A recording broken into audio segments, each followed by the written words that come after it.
Moi, je vous souhaite à tous la bienvenue. Je vais passer en écran partagé ce que nous comptons vous présenter.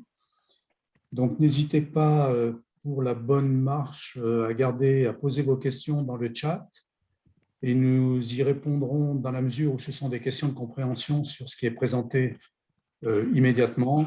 Et si c'est plus des questions concernant un débat ou une discussion à tenir, on les gardera pour la fin de la présentation. Donc, je vous remercie de prendre connaissance de cet écran partagé. Excusez-moi.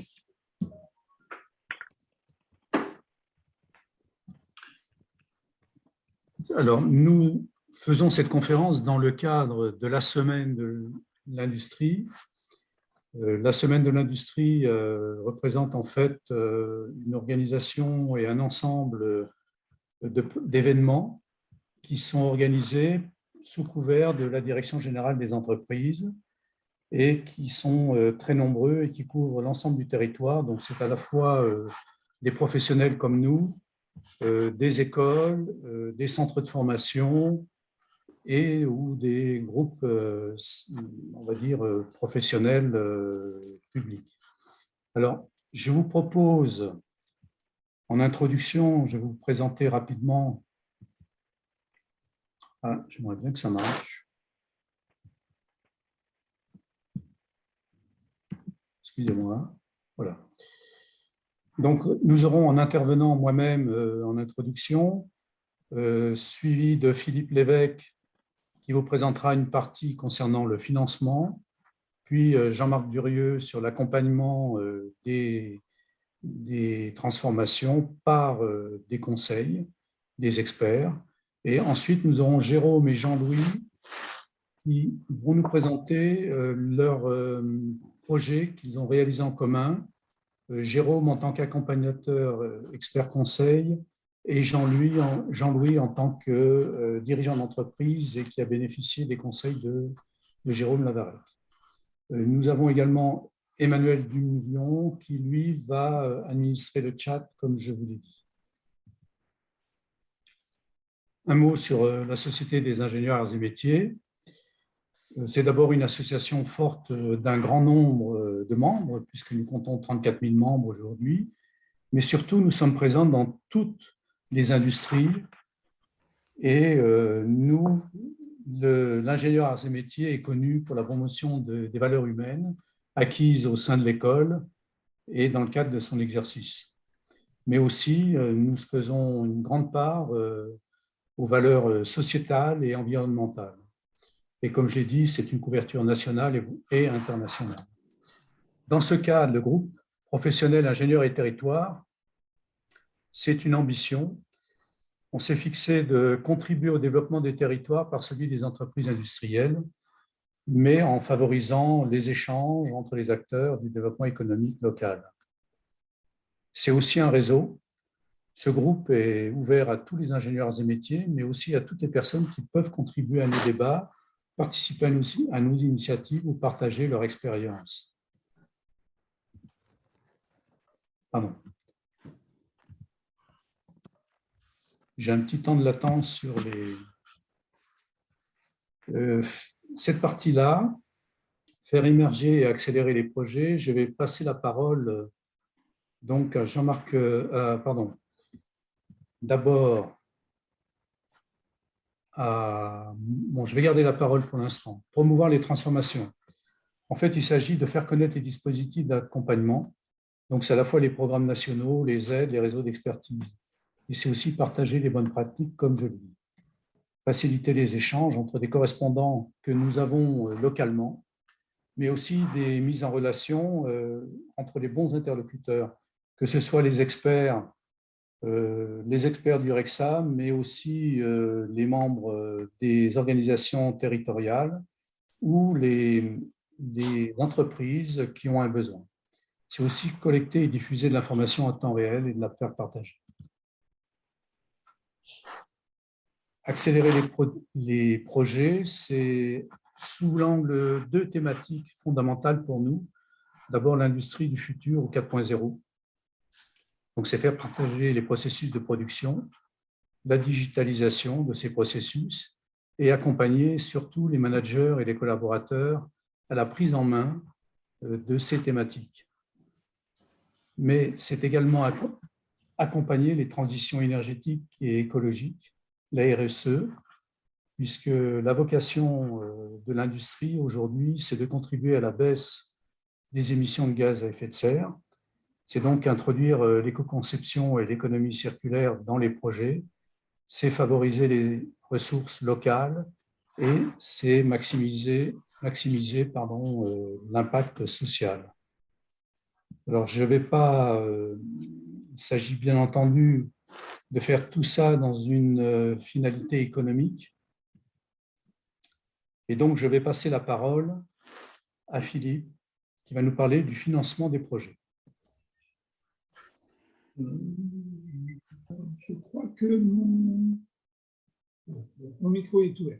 Donc, merci beaucoup. La carte que vous voyez à l'écran, en fait, est le résultat d'un travail collectif. C'est-à-dire que nous avons tous contribué de près ou de loin à l'établissement de cette carte.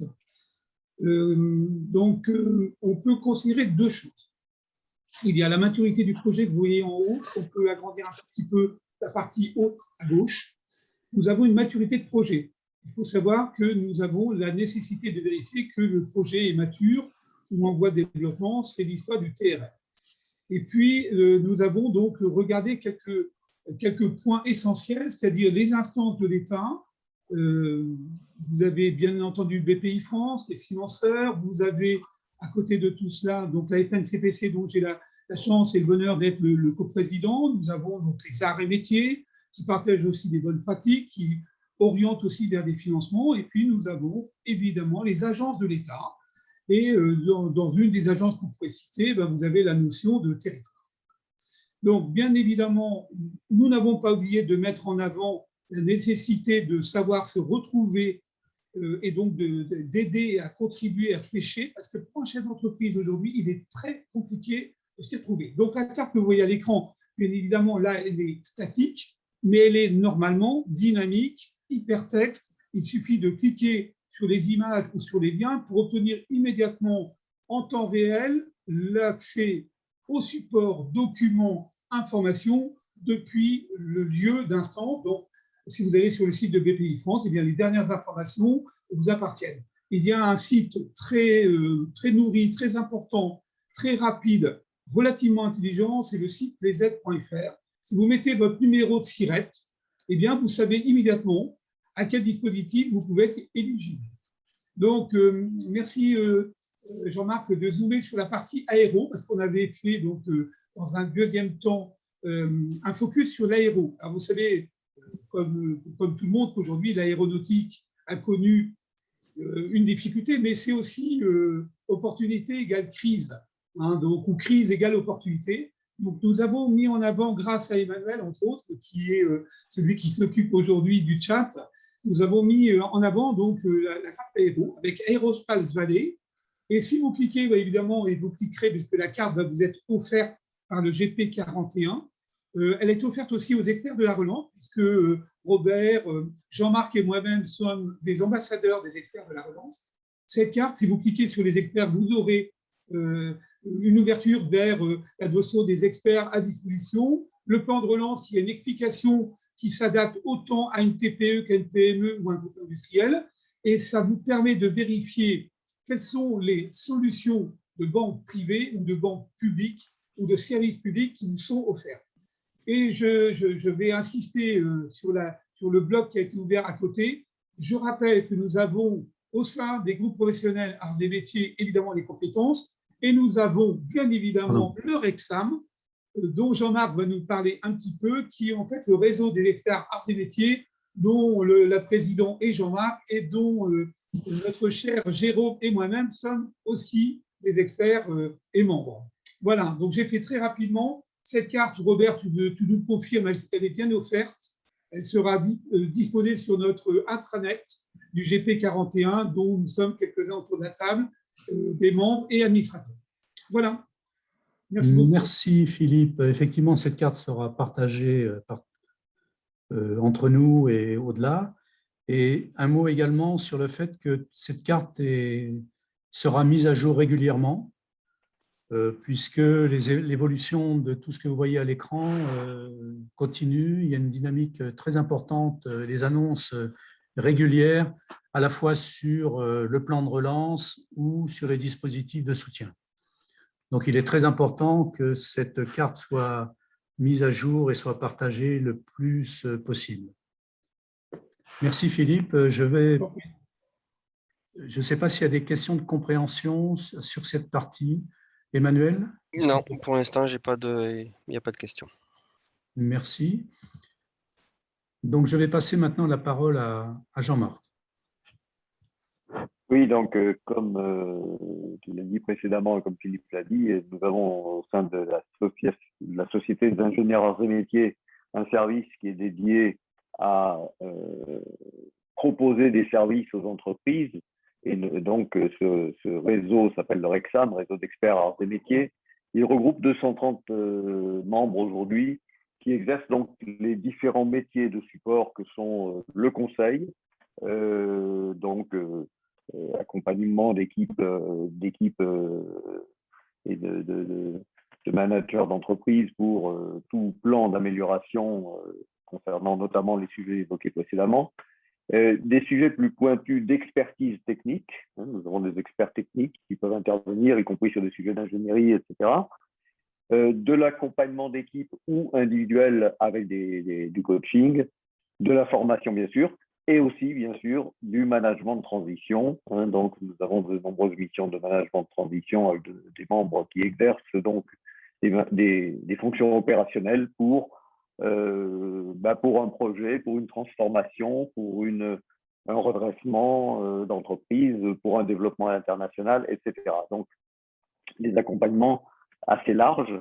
À noter que les membres du REXAM couvrent à peu près tous les métiers de l'entreprise, puisque outre bien sûr toutes les fonctions techniques exercées habituellement par des GATSAR, on a des gens qui ont vu leur carrière évoluer vers des ressources humaines, vers les systèmes d'information, vers la finance, etc.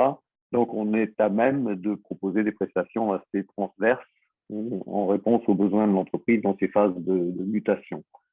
Également, on couvre un très grand nombre de secteurs d'activité industriels et de services. Bon, le réseau est national et même international. On a quelques membres à l'étranger et beaucoup de membres qui sont mobiles à l'international. Donc, on peut passer à la page suivante. Ce réseau REXAM travaille bien sûr avec le groupe professionnel 41, c'est pour ça que je suis là aujourd'hui. On travaille beaucoup ensemble avec Robert. D'ailleurs, Robert est lui-même membre du REXAM, donc tout ça c'est bien maillé et croisé. On travaille avec d'autres groupes professionnels, bien sûr le groupe concernant les métiers du conseil, qui est complémentaire, au sein duquel on aura des ingénieurs des métiers travaillant dans des structures de conseil plus importantes, le REXAM étant réservé aux freelances, aux indépendants. Bien sûr, avec le pôle carrière lorsqu'il y a des questions de recrutement, le CLENAM pour tout ce qui va être création, reprise, transmission d'entreprise. Et enfin, nous nous situons au sein également d'AM Entrepreneuriat, qui est une structure relativement récente, mais qui met en relation les différents services de l'école et de notre association. Donc, on va parler des laboratoires de l'école, on va parler de la société AM Valeurs, on va parler d'incubateurs, d'accélérateurs, etc. Et donc, tous ces partenaires vont travailler ensemble pour développer du support aux entreprises en matière d'innovation et d'accompagnement de start-up. Monsieur Laurent Champanet est parmi l'assistance et pourra intervenir bien sûr aussi, puisque c'est vraiment un partenariat entre la Société des ingénieurs arts et métiers et l'école qui permet ce déploiement d'AM Entrepreneuriat. Donc, ça veut dire que le REXAM constitue effectivement une ressource potentielle, pas exclusive, mais une ressource potentielle importante pour accompagner les entreprises qui ont des besoins dans ces évolutions évoquées par Robert précédemment dans le cadre de l'industrie 4.0, dans le cadre de la digitalisation, dans le cadre de l'amélioration des processus de manière générale, etc.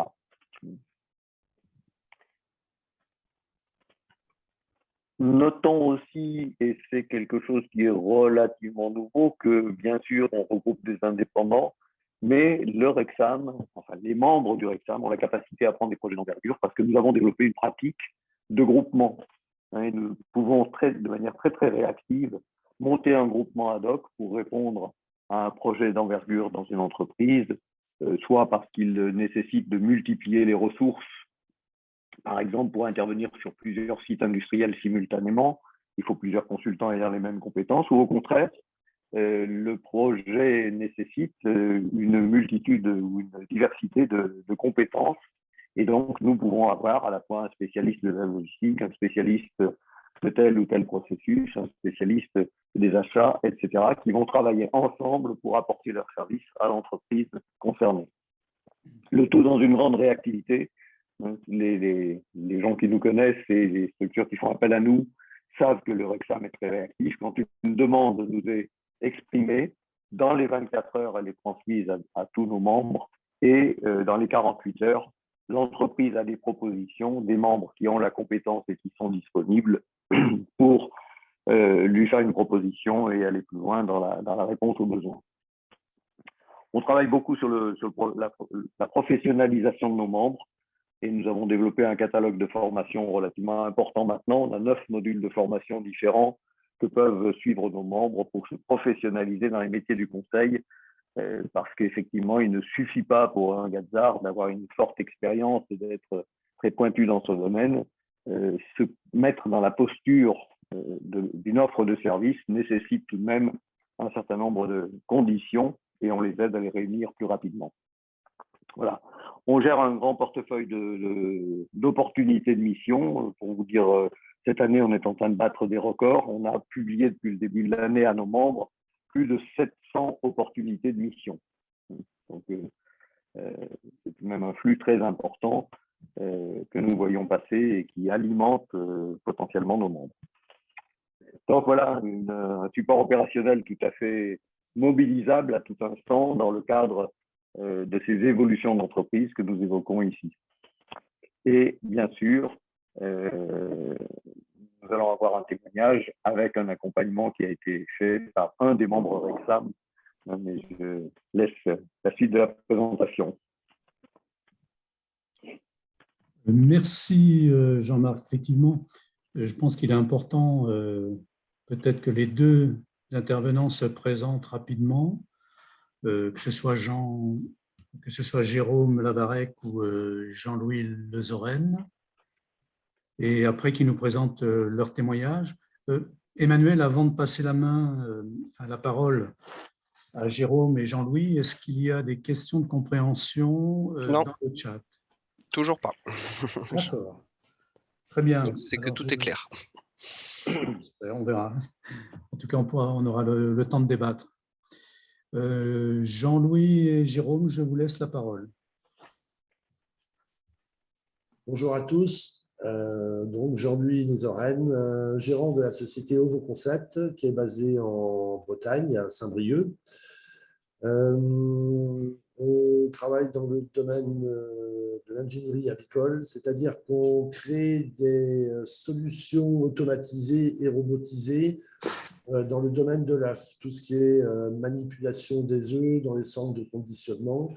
Donc, notre métier, c'est le domaine de l'œuf en France et à l'export. L'entreprise fait entre 10 et 30% à l'export. L'entreprise possède, donc on est 42 personnes, chiffre d'affaires 10 millions d'euros. On a une progression d'environ 10 à 15% par an depuis les 10 dernières années.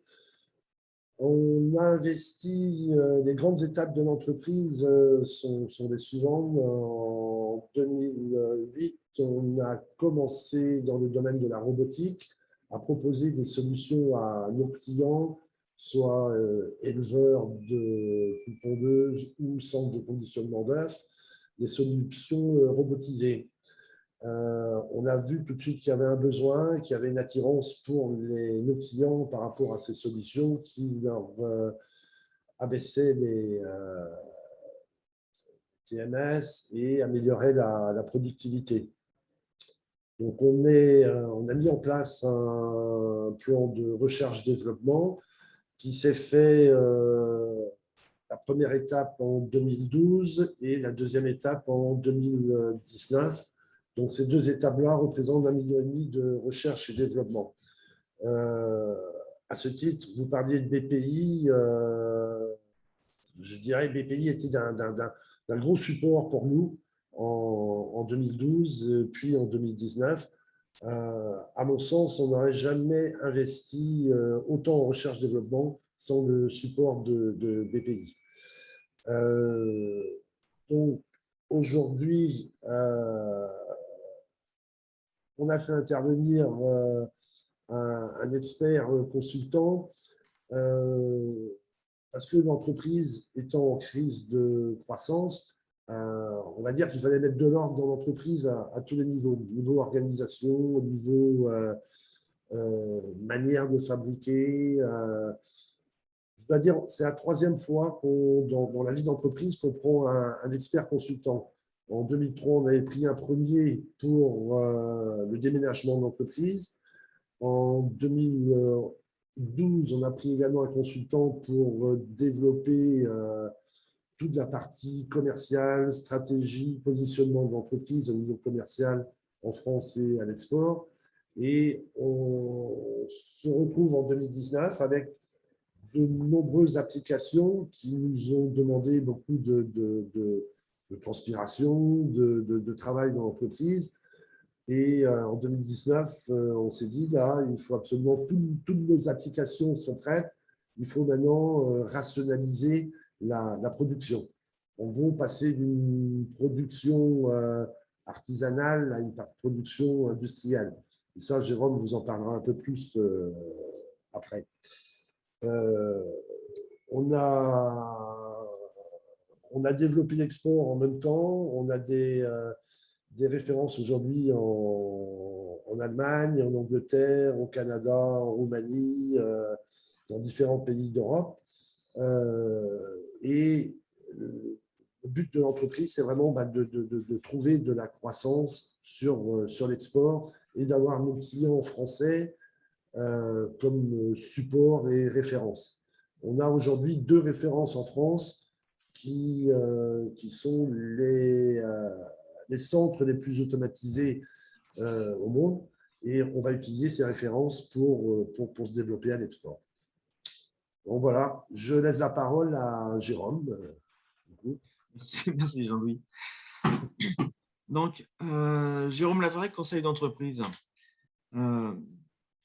C'est un cabinet que j'ai créé suite à une première expérience, enfin plusieurs expériences professionnelles dans différents domaines et du passage en cabinet de conseil. Et donc, j'ai créé mon activité de conseil. Pardon, je ne sais plus si j'ai mis le micro. Oui, c'est bon. J'ai démarré cette activité de conseil de manière indépendante, réellement en 2002, et en société depuis 2010. L'accompagnement des entreprises, je dirais, on peut accompagner différents types d'entreprises, principalement. Ce que je trouve le plus intéressant, c'est de travailler avec les PME. Pourquoi ?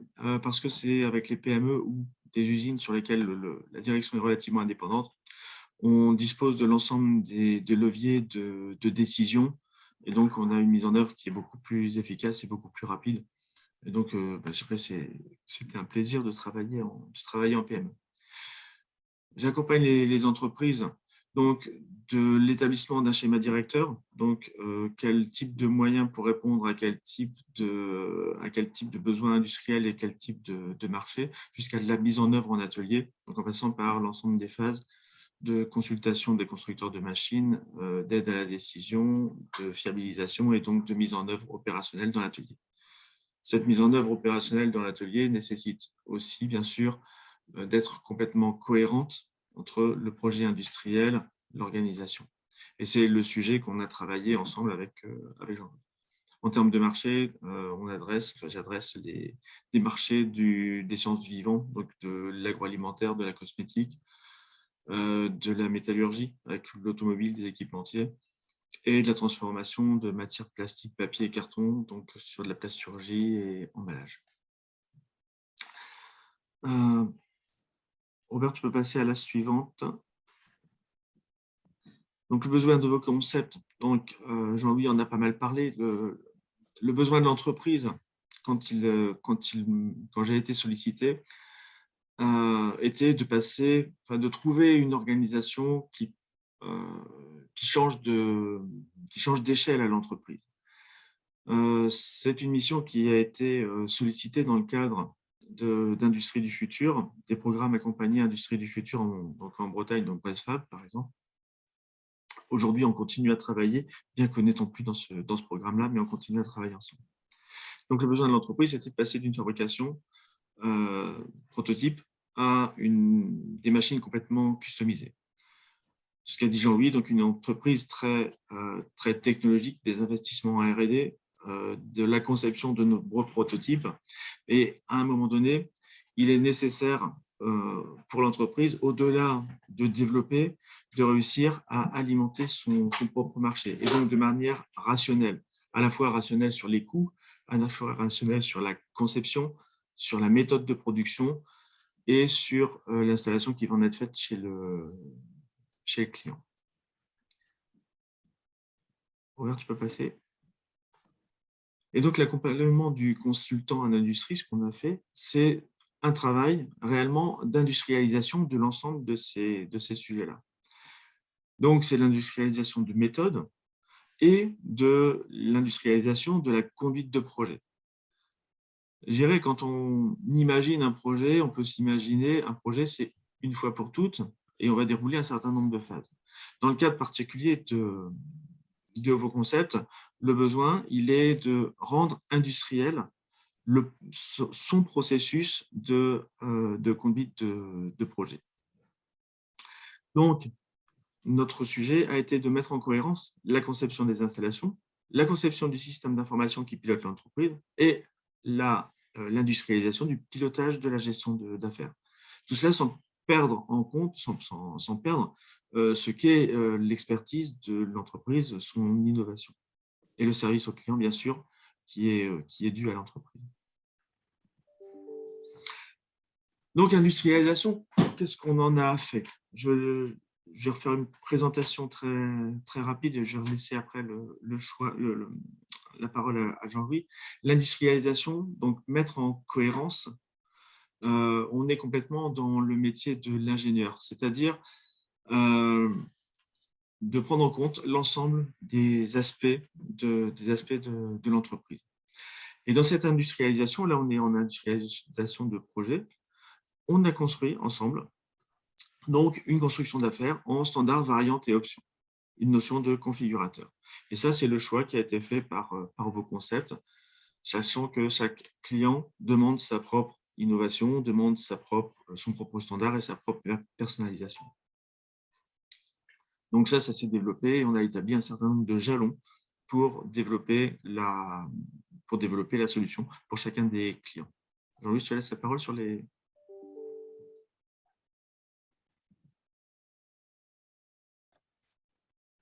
On n'attend pas Jean-Louis.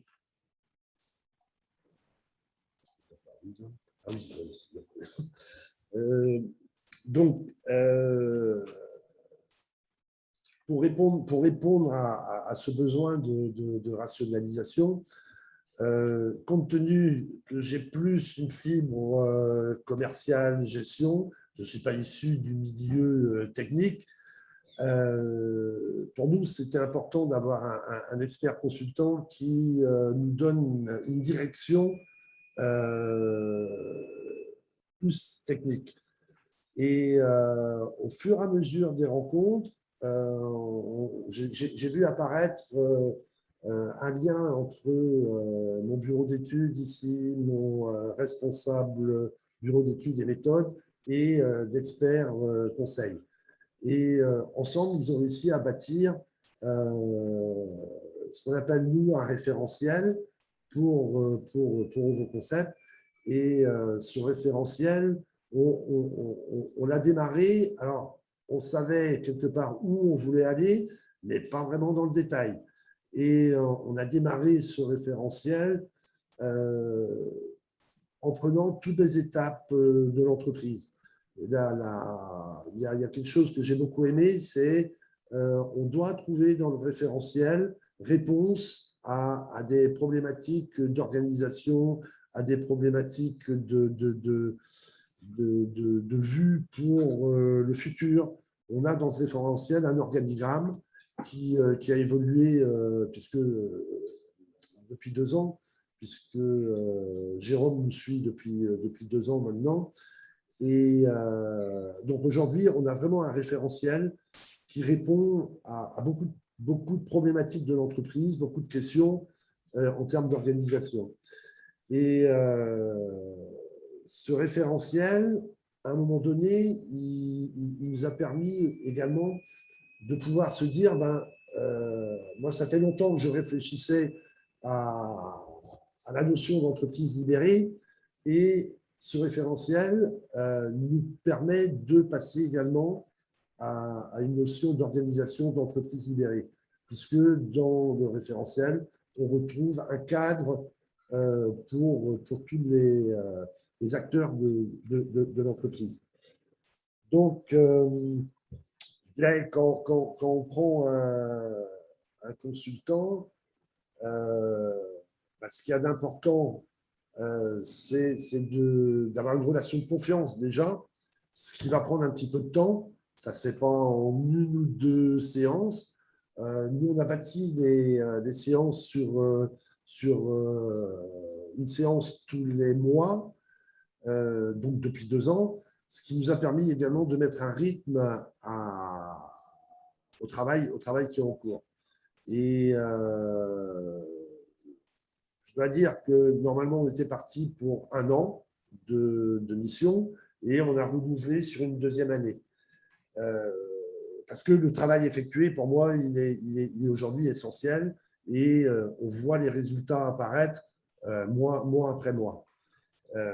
Donc, cette relation de confiance, elle est importante, parce que le chef d'entreprise doit mettre également un peu son ego de côté, parce que le rôle du consultant, de l'expert conseil, c'est de dire au chef d'entreprise, je pense que sur telle et telle partie, il faut se remettre en cause. Vous travaillez comme ça depuis 10 ans, il va peut-être falloir arrêter. Vos collaborateurs souhaitent une autre organisation que vous ne voyez peut-être pas. Donc, l'expert conseil est vraiment… il fait un lien humain également dans l'entreprise. Ce qui est important, c'est que l'expert conseil et le chef d'entreprise soient sur la même longueur d'onde en termes de stratégie générale et en termes humainement et par rapport à tout ce qui a relation à la RSE. Donc voilà. Je conclue ou… Bon, je te laisse la parole. Je ne vais pas… Donc, bon, moi, je vais conclure en disant bravo à Jérôme pour le travail effectué. Notre prochaine étape pour l'entreprise, maintenant qu'on a les outils pour développer le chiffre, on a un déménagement qui est prévu. On souhaite avoir une entreprise organisée pour peut-être demain doubler le nombre de personnes, doubler la capacité. On est effectivement aujourd'hui en recherche de personnes pour toute la partie bureau d'études, la partie automatisme, robotisation. Et le but, c'est également de continuer la recherche-développement pour nos clients étrangers qui ont des besoins un peu différents de la France. On est sur une niche. On a des concurrents qui sont beaucoup plus gros que nous, qui représentent des entreprises de 300, 500 personnes. On a 2 concurrents, un Hollandais et un Danois. L'objectif pour nous, c'est de grandir à notre rythme, dans une certaine harmonie, et de trouver pour demain un cadre qui permet également une cession d'entreprise, puisque j'ai 59 ans, dans les 3, 4, 5 ans éventuellement. Donc voilà, je vous remercie de m'avoir fait intervenir dans votre réunion. C'est fort intéressant. Je vous laisse continuer. Merci. Je vais juste remettre un mot par rapport à ce que dit Jean-Louis et pour revenir dans le thème de la réunion. Comment les ingénieurs arts et métiers accompagnent la transformation de l'industrie. On voit bien dans le cadre du projet de Jean-Louis et du projet de Ovo Concept plusieurs aspects dans la transformation industrielle. On a un sujet qui est un sujet technologique. Le sujet technologique, il était de passer d'une notion de prototype à une notion de produit série. Cette notion de prototype à produit série nécessite d'établir un certain nombre de standards, une décomposition de projets. Donc, en l'occurrence, le choix qui a été fait par Ovo Concept, c'est de se dire nos produits sont du standard sur lequel on va mettre des variantes, on va mettre des options. Cette construction nécessite une construction logique, un support d'un outil informatique de bureau d'études, outil informatique de gestion. Donc, nous avons travaillé avec l'entreprise sur l'ensemble de cette cohérence entre la conception du produit, la conception du système d'information qui supporte l'ensemble. La transformation industrielle, elle est nécessaire aussi au travers, ce que dit Jean-Louis, des aspects humains. L'aspect humain, c'est-à-dire qu'un homme dans l'entreprise ne se comportera pas de la même façon selon vers où on va le diriger. L'objectif de Jean-Louis dans ce projet-là est de se dire « je libère mon entreprise », c'est-à-dire que chacun acquiert une partie de la responsabilité tout au long du processus de développement du projet. Donc, ce que nous avons travaillé ensemble, donc industrialisation, et comment se traduit cette industrialisation, ce sujet industriel, dans la position de chacun des hommes de l'entreprise, qu'il soit très technique, qu'il soit logistique, qu'il soit support financier. À l'intérieur de ce projet, chacun a sa place dans le déroulement de l'ensemble du processus. L'ingénierie se situe aussi à ce niveau-là. Donc, ingénierie de projet, ingénierie humaine, ingénierie technique, c'est l'ensemble de ces sujets-là que nous avons traités ensemble avec Jean-Louis et qui nous permet de dire aujourd'hui, on est en train de poursuivre. Et Jean-Louis, oui, comme il vient de le dire, il commence à avoir une bonne confiance dans l'avenir et dans le développement de l'entreprise. J'ajouterai un mot important, un mot extrêmement important. Quand on parle d'ingénierie et quand on parle de formation d'ingénieurs ou de formation technique, je pense qu'il est absolument impératif de valoriser l'ensemble des filières techniques. Et une entreprise comme Ovo Concept, c'est une entreprise qui valorise l'ensemble des aspects de la filière technique, quel que soit le métier. Un chaudronnier a à apporter quelque chose à Ovo Concept. On va faire de l'assemblage, on va faire de l'ajustage. Un ajusteur a de la place chez Ovo Concept. Un développeur en informatique, un développeur en automatisme aura de la place dans ce type d'entreprise. Et ce qui en fait tout l'intérêt, c'est vraiment la cohérence, la cohésion et l'ensemble des projets qu'on peut y trouver. Et je terminerai par là. Donc, aller en technique et valoriser les filières techniques.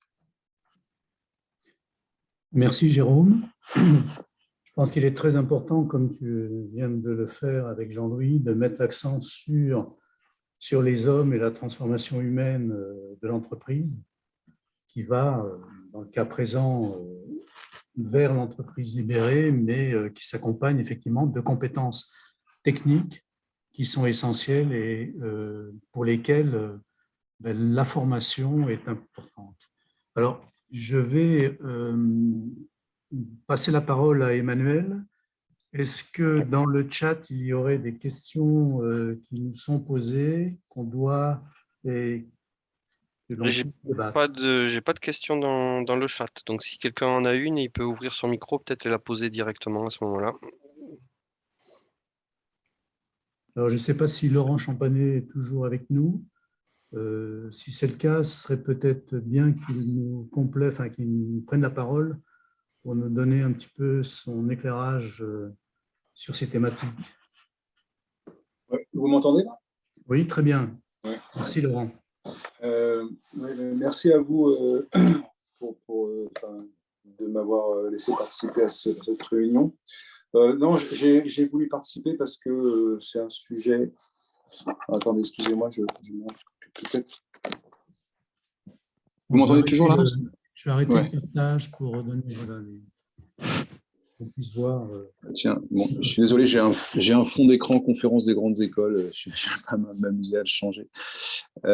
Oui, non, j'ai souhaité participer parce que c'est un sujet qui intéresse l'école. Hein, c'est-à-dire que la question de l'accompagnement des entreprises de toute taille sur leur montée en compétences, à la fois sur les technologies, sur les questions du numérique, sur des questions environnementales, sur des questions sociétales au sens vie au travail dans l'entreprise, c'est une des problématiques de l'école et qu'elle ne peut faire seule. Alors vous savez que le projet de Learning Factory, d'Evolutive Learning Factory, sur lequel je souhaite orienter l'école et sur lequel je travaille depuis 2 ans, est tourné vers ça, c'est-à-dire former nos étudiants en formation initiale à faire de la montée en compétences au sein des entreprises sur ces questions-là.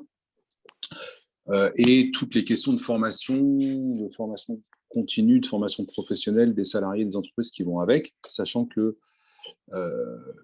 ce que fait l'école s'arrête là, c'est-à-dire que l'école n'est pas compétente sur de la recherche de financement, des choses comme ça. Voilà, donc nous, on est vraiment sur le champ de la formation initiale, de la formation continue. On a une filiale qui fait de la recherche partenariale, qui fait des activités, mais qui sont plutôt du domaine de l'innovation, y compris sur des sujets un peu basiques, mais qui ne fait pas de l'accompagnement tel que vous l'avez décrit ici, qui inclut toutes les phases. Voilà. Et aujourd'hui, on souhaite faire. Vous savez que l'école est membre de l'Alliance pour l'industrie du futur. Dans cette alliance, il n'y a que 2 acteurs du monde académique qui sont les arts et métiers, qui est un établissement public du côté ministère de l'enseignement supérieur, de la recherche et de l'innovation, et l'autre qui est l'Institut Mines Télécom, qui est un petit peu l'équivalent, mais qui lui est côté Bercy, du côté DGE. Hein. Donc l'Institut Mines Télécom, c'est le regroupement des écoles des mines et des écoles des télécoms sous une bannière unique. Et en fait, on travaille dans le cadre d'un appel à manifestation d'intérêt. Alors, vous savez peut-être que cette Alliance pour l'industrie du futur s'est structurée comme étant une filière industrielle. Donc, c'est la dernière filière industrielle qui a été créée. Donc, on en fait partie.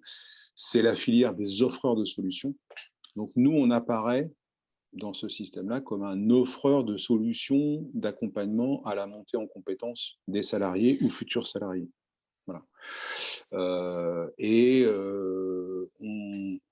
On travaille main dans la main avec l'Institut Mines Télécom. Alors, quels sont des sujets qu'on ne traite pas chez nous, hein. L'Institut Mines Télécom traite de problématiques de communication industrielle, enfin de systèmes de communication industrielle d'entreprise, de cybersécurité, de numérique, qui sont pas le cœur de métier d'arts et métiers. Hein.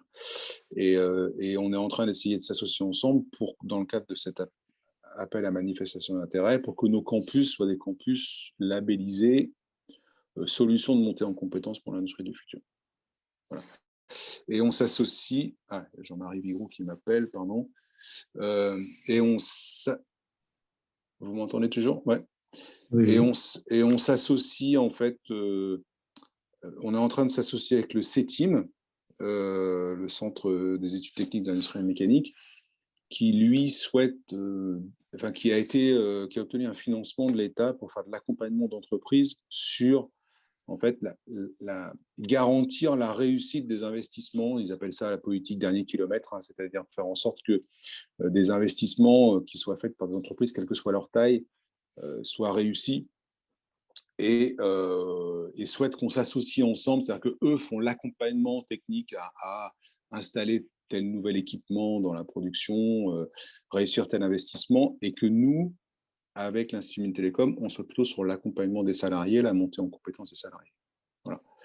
Donc c'est un petit peu ce qu'on fait. C'est pour ça que je voulais écouter ce que les échanges que vous aviez ensemble. Voilà. Et puis pour vous dire ce que l'école veut faire, quoi. Voilà. Je ne sais pas si vous avez des questions par rapport à ça. Je ne vais pas pouvoir rester très longtemps parce que j'ai des problèmes avec mes parents qui sont un peu âgés. Donc, voilà.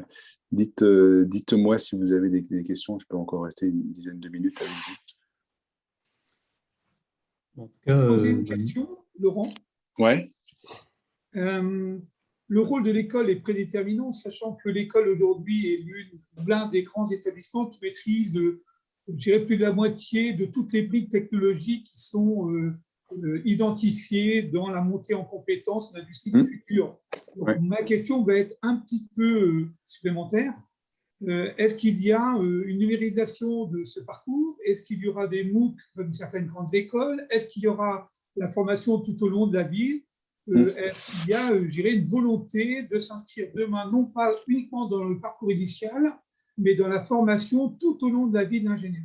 Oui, alors en fait, on a une des difficultés de l'école sur cette question de formation continue, formation tout au long de la vie, c'est qu'en tant qu'établissement public, qui gère de l'argent public avec un agent comptable public, on n'est pas agile du tout pour être réactif vis-à-vis de demandes de formation.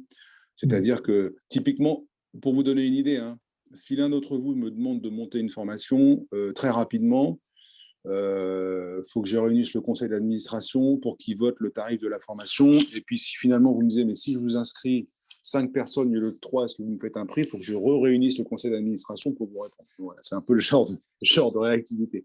Donc, en fait, on a créé cette année, juste avant l'été, une filiale de formation continue qui a ce rôle-là. Et donc, du coup, on commence déjà ce type d'activité. Alors, on en faisait déjà, c'était un petit peu confidentiel, mais on veut justement développer ça.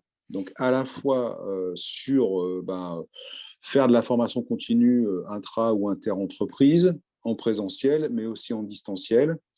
Et sur les sujets de MOOC ou de capsules vidéo, en fait, on est membre de ce qu'on appelle l'EIT Manufacturing. L'EIT, ça veut dire European Institute of Technology. C'est un réseau, c'est un financement européen pour justement financer de la production de contenu comme ça sur les questions un peu larges du manufacturing. C'est un réseau dans lequel il y a toutes les grandes universités technologiques européennes. Donc effectivement, on veut aller dans cette direction-là. Et on le fait déjà. Je prends un exemple. On a un accord cadre avec ArcelorMittal sur la question générale de l'accompagnement à la digitalisation de leur processus. C'est un accord dans lequel il y a à la fois des questions de formation initiale, projet, stage de nos étudiants, des questions d'alternance pour nos étudiants, apprentissage, contrat de professionnalisation en dernière année d'ingénieur, des questions de recherche, doctorat, post-doctorat, mais des questions de formation de leurs salariés. Et donc, du coup, on a déjà commencé des actions de formation continue des salariés d'ArcelorMittal. Donc là, pour l'instant, c'est en interne. Voilà. Mais effectivement, on est en train on souhaite développer ces questions-là. Et des échanges que j'ai déjà eus avec la SOS, avec Jean-Marie et puis avec Jean-Guy Quiromet, c'est de dire quelque chose qui serait intéressant pour l'école, c'est de produire des contenus de formation avec des applications à des thèmes donnés et puis éventuellement travailler avec les groupes professionnels pour voir sur un champ donné quelles pourraient être les applications pertinentes pour ce champ-là. Nous, aujourd'hui, l'école s'axe vraiment beaucoup sur la digitalisation, sur les jumeaux numériques, hein, c'est-à-dire l'interaction entre un système réel et puis son équivalent virtuel. On a de plus en plus d'applications qu'on utilise en formation pour nos élèves, hein, des questions de tracking laser sur de l'usinage robotisé pour en direct recalculer les trajectoires en fonction de mesures, des choses comme ça, hein, sur tout un tas de systèmes de production. Donc, on a de l'expertise sur ces questions de jumeaux numériques et d'interaction avec le réel, mais après, si on veut que ça soit utile pour un champ donné, il faut créer des contenus, des applications qui sont adaptées. Voilà, donc, Et effectivement, c'est un champ de développement pour l'école. Et dans le projet que j'ai présenté pour la direction, pour un nouveau mandat pour le directeur général, il y a aussi la question j'ai vraiment inscrit la question de former les salariés ou reformer les salariés des entreprises. Je vais oser une question supplémentaire, puisque je pense que c'est le moment où j'en ai. J'ai posé la question donc, dans le chat à notre ami Jérôme, où je disais qu'est-ce qui a prédestiné à ton action? Donc, sur la robotique, est-ce que tu es, comme moi, un expert à Action RoboStart PME avec BPI France, le CIMOP et le CETIM? Ou est-ce que c'est dans la continuité d'une action qui était devancée? Mais je vais pousser un tout petit peu loin le bouchon. Est-ce que Jérôme, il a été choisi parce que c'est un gars de Zare? Est-ce qu'il a été choisi parce qu'il est un ingénieur? Est-ce qu'il a été choisi parce qu'il est tout ça? Et est-ce qu'il a été choisi parce qu'il est proche d'un territoire? Et comme nous, on s'appelle groupe ingénieur et territoire, est-ce qu'il n'y a pas un moment une vraie question à se poser? Les valeurs de l'école, les valeurs de l'individu, mais en même temps, sa proximité avec le territoire. Et j'ai posé une autre question qui est la question de demain. Est-ce que l'école va demain rentrer dans ce qu'on appelle l'univers du multiverse, sachant que nous avons une petite avance qui s'appelle l'aval virtuel? Et alors, la question des territoires, nous, on considère, très clairement, si l'école voulait être efficace en termes de modèle économique, elle aurait intérêt à se reconcentrer sur un seul site. Parce qu'aujourd'hui, multiplier des équipements sur plusieurs sites et multiplier toutes les fonctions support qui vont avec, c'est pas économiquement, c'est pas viable du tout. D'accord ? Il n'y a pas un seul industriel qui le ferait.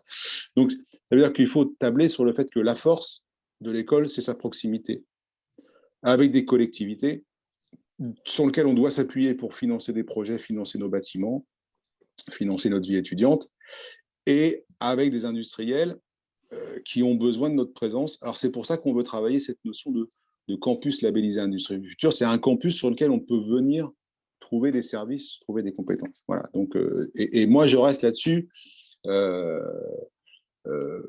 Ne pas fermer un campus arts et métiers, c'est pas une question parce qu'on y a toujours été, donc il faut rester. C'est parce qu'il y a un besoin, quelque part. Et si on crée un campus au Maroc, c'est parce qu'au Maroc, il y a des industriels français qui ont besoin de nous en proximité. Après, la question du métaverse, c'est le sujet qu'on traite aujourd'hui. C'est-à-dire que on a effectivement le côté l'aval virtuel, qui est un élément, qui est un métaverse particulier. Nous, ce vers quoi on veut aller, c'est via les jumeaux numériques. Donc, en fait, on a été lauréat d'un projet au 4e plan d'investissement d'avenir, sur une poche qui s'appelle DEMO-ES, donc c'est démonstrateur numérique de l'enseignement supérieur. Un projet qui s'appelle Génie, c'est le projet le plus financé de cet appel à projet. Génie, ça veut dire jumeau éducatif numérique immersif interactif.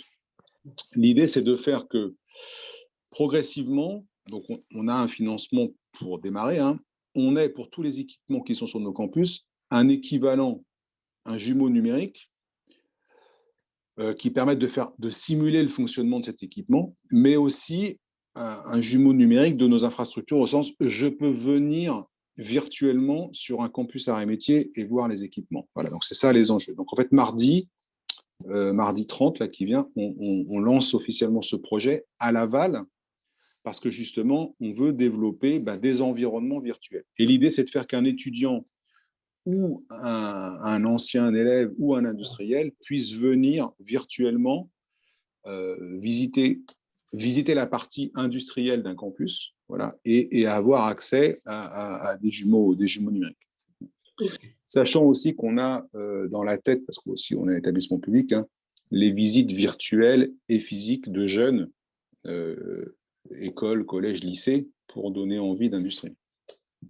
Ok, ça répond aussi à la question de la proximité du besoin, c'est-à-dire les chefs d'entreprise, le territoire, les acteurs économiques. Nous sommes non seulement des offreurs de solutions, comme je l'ai rappelé pour Jérôme, ou à Robert, ou à Jean-Marc, mais nous sommes aussi des acteurs économiques. En fait. Tout simplement, nous sommes peut-être le bras armé parfois de l'industrie pour aider l'industrie, voilà, tout simplement.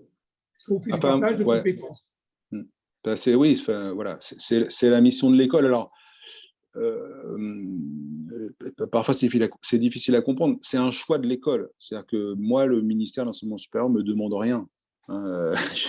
Moi, je considère que c'est l'histoire des arts et métiers et c'est sa mission. Voilà. Mais ce qui me gêne un peu, hein, c'est qu'on n'est pas très nombreux. Je ne sais pas si certains d'entre vous étaient au salon Global Industrie. Vous avez peut-être vu qu'à Global Industrie, il n'y avait qu'une seule école. C'était nous. Alors c'est bien, mais c'est quand même gênant. Voilà. Si on insistait lourdement, et on va le faire, hein, parce qu'on est entre nous, alors autant le faire. J'étais au rendez-vous Carnot à Lyon. C'est quand même un lieu d'excellence. Il est à noter que la période Covid n'a pas favorisé non plus la présence physique, il faut le dire. Donc aujourd'hui, il va falloir se satisfaire de deux choses.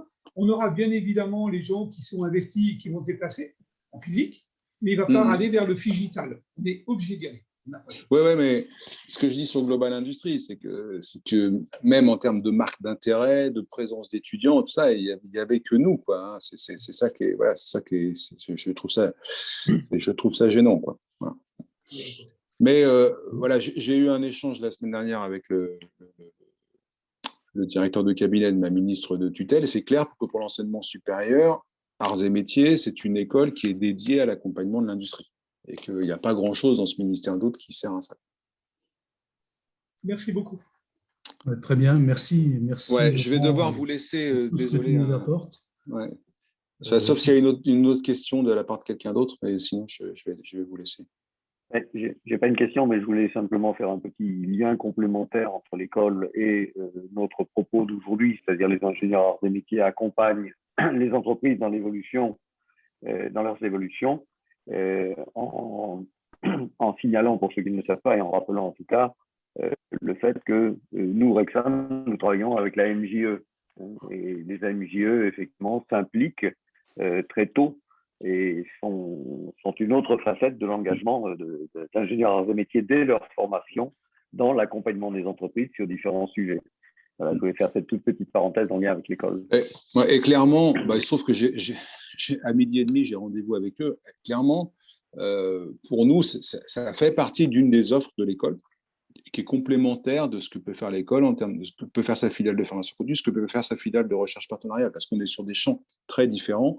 Et ce à quoi on travaille, c'est que les personnels de l'école qui sont en contact avec les entreprises intègrent aussi les AMJE dans les solutions qu'ils peuvent proposer à des entreprises, et qu'inversement, la MJE intègre ce que c'est faire l'école.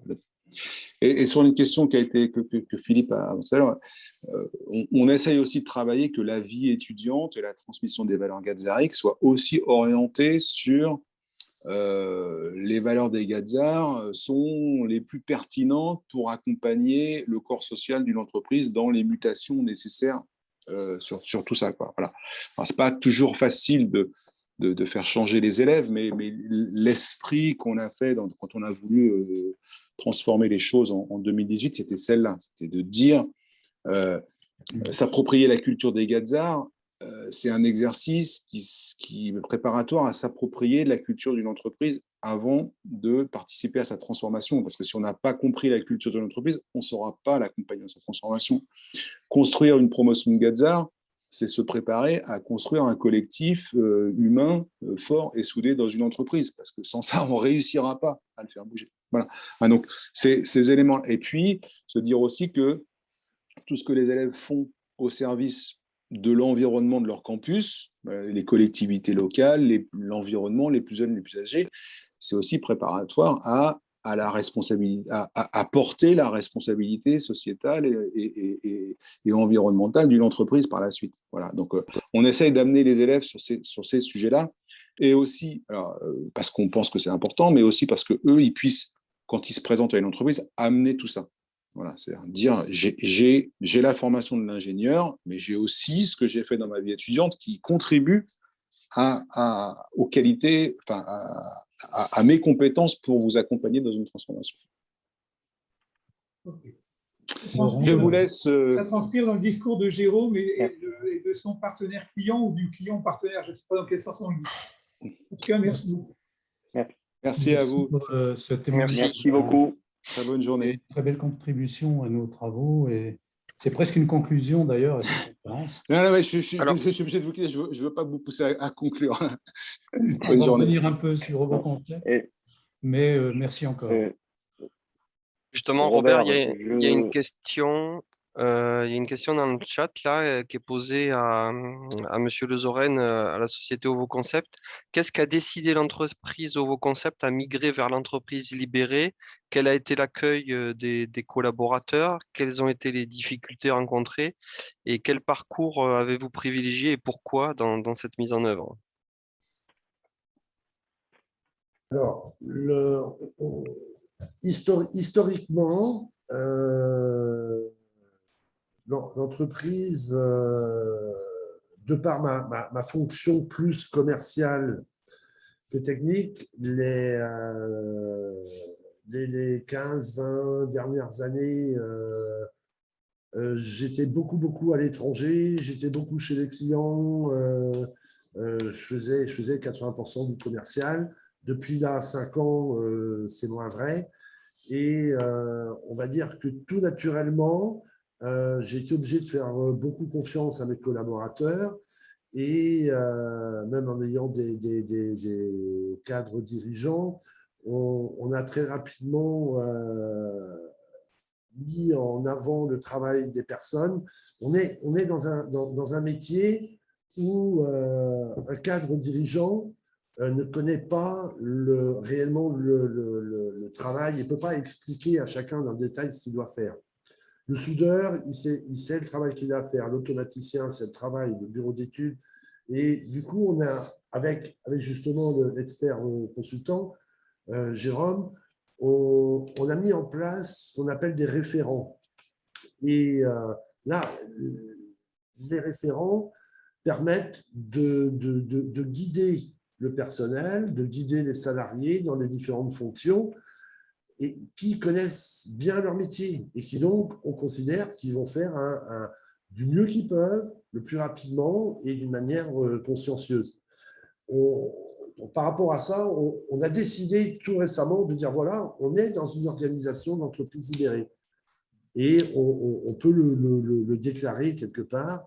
Et pour moi, on va gagner on gagne déjà en efficacité en faisant ça, on gagne en bien-être des salariés, on voit des gens plus impliqués, des gens prendre des décisions par eux-mêmes qui est la meilleure décision, puisqu'ils connaissent leur sujet. Donc maintenant, les freins, on va voir dans les mois, dans les années qui viennent, c'est est-ce que 100% des gens adhèrent à ça, ou il y a encore des gens, il leur faut un cadre bien précis, il leur faut des ordres, il leur faut des… Voilà. C'est le challenge un petit peu des années qui viennent. Jérôme, tu veux peut-être compléter? Oui, je vais compléter. Je pense que dans la formulation de la question, parcours d'une entreprise libérée, il y a un biais. C'est-à-dire qu'il n'y a pas, pour libérer une entreprise, il n'y a pas, je ne dirais pas qu'il y a une méthode particulière, parce qu'à partir du moment où on met une méthode particulière, on va avoir un schéma qui va être imposé, une succession de choses, et donc on est complètement hors la libération. Donc dans la formulation de la question, il y a déjà un biais. Ça, c'est une première chose. Le choix qu'on a fait avec Jean-Louis, il y a 2 ans, avant qu'il me parle d'entreprise libérée, puisqu'on en a parlé ensemble, je veux dire, il y a peut-être 6 mois, et il s'en est ouvert il y a 6 mois. Alors que ça faisait déjà 1 an et demi qu'on travaillait ensemble. Le choix que l'on a fait, c'est de se dire à quoi ça va servir de mettre des gens dans un organigramme si on ne sait pas où on va. Et donc, nous avons construit d'abord, en priorité, le déroulement d'une affaire, le processus de gestion d'une affaire, de manière à établir l'ensemble des liens qu'il y a entre les différentes fonctions ou différentes compétences de l'entreprise. En disant, il y a certains moments, il y a des jalons à passer. Et un jalon, c'est quoi? Un jalon, c'est je te transmets le projet dans l'état où il est parce que j'estime avoir terminé le travail que l'on avait à faire. Et maintenant, toi, dans ton métier, tu vas prendre les choses. Un jalon, c'est vraiment de la transmission. Et en créant ce processus et cette transmission par des jalons, on a établi une première brique. La deuxième chose, c'est qu'il est important que l'entreprise soit incarnée. et que l'entreprise, si elle est incarnée, derrière, elle est, on va dire, on va lui mettre une âme, on va formuler son âme. Ce truc-là, c'est quoi? Ce sont un certain nombre de valeurs. Valeurs que le dirigeant va apporter, mais valeurs qu'on va aussi demander de partager avec l'ensemble du personnel. On a fait un séminaire il y a 2 mois, je crois, Jean-Louis, un séminaire dans lequel on a animé pendant une demi-journée une réflexion en demandant aux gens, c'est maintenant, pourquoi est-ce que vous travaillez dans cette entreprise-là? Qu'est-ce qui fait votre attachement à cette entreprise-là? Et on a établi un certain nombre de valeurs et on se retrouve à mettre dans notre référentiel, dans le référentiel de l'entreprise, le déroulement de l'affaire, l'ensemble de ces valeurs et à trouver, bah tiens, c'est cohérent. Et donc, l'entreprise se libère parce que ces valeurs sont cohérentes avec le développement du projet et l'avancement du business. C'est la cohérence qui fait que l'entreprise se libère. On a continué, oui, dans l'établissement de ce référentiel, à se demander qui est propriétaire de ces référentiels. On reprend, on a différentes étapes, on a différentes compétences qui se sont associées. On s'est dit, forcément, on a des référents qui sont porteurs et qui ne sont pas hiérarchiques, mais qui sont porteurs d'une partie de l'ensemble du processus et qui sont porteurs de l'ensemble des valeurs de l'entreprise que l'on va partager. Et c'est comme ça qu'on libère une entreprise, c'est en lui donnant du sens. Les gens de l'entreprise vont travailler parce qu'ils ont le sens de l'entreprise, parce qu'ils l'ont construit ensemble. Dans la direction, bien sûr, qu'a donné Jean-Louis, c'est-à-dire que si c'était parti complètement hors de ce truc-là, on recadre les choses petit à petit, mais l'objectif est bien celui-là. Jean-Louis, tu me dis si je dis d'autres choses, si j'ai dit des bêtises. Okay, non, mais tout à fait, Jérôme. Quand j'ai parlé de méthode, j'ai plutôt parlé de votre façon de faire. Voilà, si ça convient mieux en termes de sémantique. Oui. Parce qu'effectivement, tout ce qui ne vient pas, forcément, tout ce qui ne remonte pas du terrain, tu disais qu'il n'y avait pas d'organigramme. Effectivement, ça appartient plus à des petites cellules, effectivement, qui s'approprient le sujet et qui conduisent ensemble, voilà, dans un collectif. OK. Par contre, la question de Jean-Louis au départ, le premier sujet, quand j'ai pris ce sujet-là, c'était un sujet industrie du futur, c'était organiser mon entreprise. Et la première chose que m'a présenté Jean-Louis, c'est OK, j'ai un organigramme et je voudrais que mon organigramme fonctionne. Et son organigramme, c'était des traits dans tous les sens. Je lui ai dit d'abord, voilà, on va réfléchir, on a besoin d'un organigramme, pourquoi? On a besoin d'un organigramme pour savoir qui paye qui.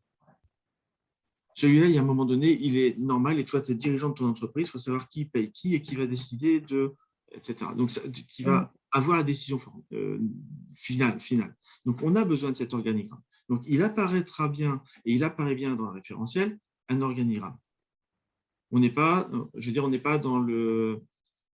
Parce qu'on peut avoir, il y a de la littérature, il y a Zobrist, enfin, on va retrouver des modèles, mais le modèle d'entreprise libérée, ce n'est pas un modèle que l'on plaque. Par contre, oui, on a besoin d'un certain nombre de cadres. Mais il ne faut pas que le cadre devienne quelque chose d'extrêmement contraignant. C'est le cadre qui permet, comme les valeurs, de ne pas déborder. Et c'est comme ça qu'on est en train de construire les choses. Donc, il y a bien un organigramme qui existe. Les référents ne sont pas des têtes ou des responsables dans l'organisation. Ce n'est pas un râteau. On a des référents qui sont au sein d'une équipe de développement. C'est le gars qui porte le mieux la construction du planning d'une affaire, ou le gars qui a la meilleure vision de ce que doit être une architecture de programme d'automatisme, par exemple. L'important, c'est que tous les collaborateurs se retrouvent à l'intérieur de ce projet, en fait. Et là, il faut demander à Jean-Louis s'il s'y retrouve. Celui qui ne se retrouve pas dans ce projet-là, il est tout naturellement un petit peu mis à l'écart de l'entreprise. Je pense qu'il ne reste pas. Voilà, d'accord. Je n'ai pas l'impression qu'il y ait énormément de départs. En fait, non. On est plutôt en train de chercher du monde. Voilà. Merci beaucoup. Merci. Dans le commentaire, je pense que vous avez mis le doigt sur le fait également qu'il faut une certaine maturité dans l'esprit à la fois du dirigeant, mais aussi dans le processus de fonctionnement de l'entreprise, dans le mode d'organisation de l'entreprise. On n'aboutit pas à... Je pense que c'est plus le résultat de cette maturité qui compte qu'une méthode que l'on applique. C'est un mode de travail au départ qui s'est mis en place et qui a abouti par étapes successives à cette libération, comme vous le dites. Est-ce qu'il y a d'autres questions dans le chat? Oui, il y a une question d'une personne, Younes Amela, qui dit: j'ai été consultant un temps et je suis aujourd'hui fondateur d'une start-up pour le concept de l'industrie 4.0. Est-ce que je peux adhérer au Rexam? C'est pour Jean-Marc. On t'entend pas, Jean-Marc. Je remets mon micro, voilà. Donc, j'ai répondu dans le chat directement à Younes de prendre contact avec moi. Je lui ai donné mon téléphone pour qu'on puisse échanger sur ce sujet. Donc, je lui expliquerai les prérequis pour être au Rexam, notamment le critère d'indépendance, etc. Et ce qui est ouvert éventuellement, puisque certains services du Rexam sont ouverts à toute personne extérieur et pas membre à part entière. Donc voilà, je lui expliquerai tout ça dans le détail par un entretien. Il n'y a pas d'autres questions, Robert. Je te remercie.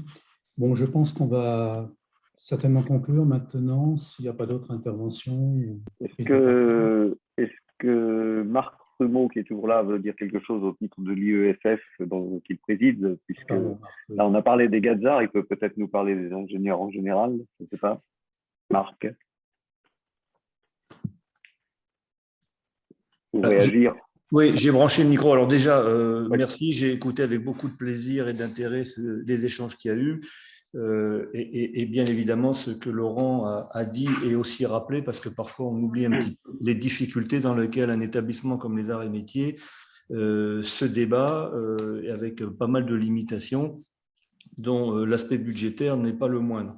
En ce qui concerne l'ingénieur scientifique de France, bien évidemment, nous sommes attentifs à toute initiative qui vise à aider les entreprises à assurer leur évolution, pour ne pas dire leur révolution, face au digital, au manufacturing 4.0, mais aussi à la prise de position active et proactive en termes de responsabilité sociétale, et en particulier face au dérèglement climatique et tout ce qui concerne la décarbonation de l'industrie.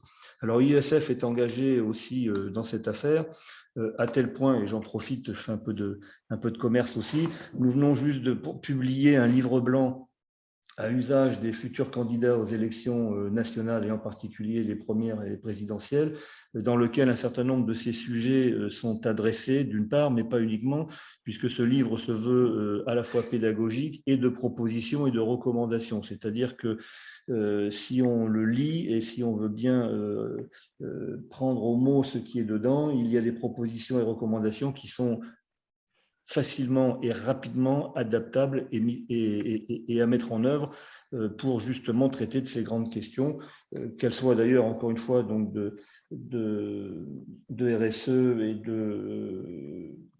des règlements climatiques en particulier, mais aussi tout ce qui touche à la réindustrialisation. Et c'est là que je reprends toujours mon discours favori. L'industrie, c'est l'avenir, et il n'y a pas d'avenir sans industrie, et il n'y a pas d'industrie sans ingénieurs. Or, vous n'êtes pas sans savoir, en tout cas ceux qui sont proches de l'école, qu'on commence à avoir un petit souci, c'est de trouver suffisamment de candidats pour entrer dans nos écoles. Je ne sais plus si Laurent l'a mentionné, mais on voit arriver le spectre où il y aura bientôt moins de candidats que de places offertes dans nos écoles d'ingénieurs, ce qui est quand même un drame absolu. J'y ajouterai les conséquences, malheureusement, qui étaient un peu prévues, voire prévisibles, de la réforme du bac, puisque vous avez dû voir cet article qui est paru cette semaine, où le nombre d'heures enseignées en maths a baissé de 17% et en sciences et technologies de 27%. Donc, nous avons du mal, et personnellement, j'ai du mal à voir comment on va avoir de la matière première de qualité pour venir alimenter les parcours, y compris en classe prépa, mais il y a d'autres filières ou d'autres voies pour entrer dans la voie d'ingénieur et former ces ingénieurs dont nous avons besoin. Je vais vous donner quelques chiffres. Il nous manque en gros 10 à 20 000 ingénieurs formés par an d'ores et déjà. le président de la République, et je m'en suis réjoui, veut positionner la France, par exemple, comme le leader ou un des leaders de la filière hydrogène en 2030. Lorsqu'on interroge cette filière dans laquelle nous allons mettre des milliards d'euros tant en France qu'en Europe, cette filière vous dit d'ores et déjà, il nous manque environ 5000 ingénieurs. Bottom line de cette affaire, c'est que comme il y a un manque, tout ce qui est rare est cher. Et donc, c'est un peu la foire d'empoigne au niveau de ces ressources pour se les accaparer. Et nous apercevons que trop souvent, notre système éducatif permet de former des gens qui vont travailler ailleurs. Et c'est déjà le cas, par exemple, aussi dans l'hydrogène, comme ça l'est aussi dans d'autres filières qui sont à raviver, que sont, par exemple, le nucléaire, mais pas que.